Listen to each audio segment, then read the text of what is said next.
આગળ સમાચારમાં વાત કરીએ તો ભાવનગરમાં મોડી રાત્રે યુવાન પર હુમલો કરવામાં આવ્યો છે। સમાચાર ભાવનગરથી પ્રાપ્ત થયા છે તો યુવક પર હુમલો કરવામાં આવ્યો। કલચરિયાપરામાં યુવાન પર જીવલેણ હુમલો કરવામાં આવ્યો છે। વિશાલ ચૌહાણ નામના વ્યક્તિ પર હુમલો કરવામાં આવ્યો। યુવકને તીક્ષ્ણ હત્યાના ઘા પણ મારવામાં આવ્યા છે તો યુવકને સાથે જ કહી શકાય ઈજાઓ પણ પહોંચી છે ગંભીર। તો યુવકને જેના કારણે યુવક પર હુમલો કરવામાં આવ્યો છે કારણ અકબંધ જાણવા મળેલ છે, પરંતુ હાલ સમગ્ર મામલે પોલીસે તપાસનો દોર શરૂ કર્યો છે।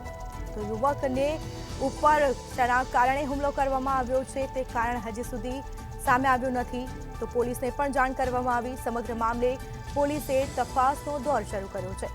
કલચરિયાપરામાં યુવાન પર જીવલેણ હુમલો કરવામાં આવ્યો। વિશાલ ચૌહાણ નામના વ્યક્તિ પર હુમલો કરવામાં આવ્યો છે તો યુવકને તીક્ષ્ણ હત્યાના ઘા પણ મારવામાં આવ્યા છે તો યુવક ગંભીર રૂપે ઇજાગ્રસ્ત થયો છે તો યુવકને સારવાર અર્થે હોસ્પિટલ પણ લઈ જવામાં આવ્યો છે। સમગ્ર મામલે પોલીસે તપાસ શરૂ કરી છે। તો ભાવનગરમાં મોડી રાત્રે યુવાન પર હુમલો કરવામાં આવ્યો છે, જીવલેણ હુમલો કરવામાં આવ્યો, જેમાં યુવક ગંભીર રૂપે ઇજાગ્રસ્ત થયો છે તો બીજી તરફ પોલીસે સમગ્ર મામલે તપાસનો દોર શરૂ કર્યો છે। વિશાલ ચૌહાણ નામના વ્યક્તિ પર જીવલેણ હુમલો કરવામાં આવ્યો છે।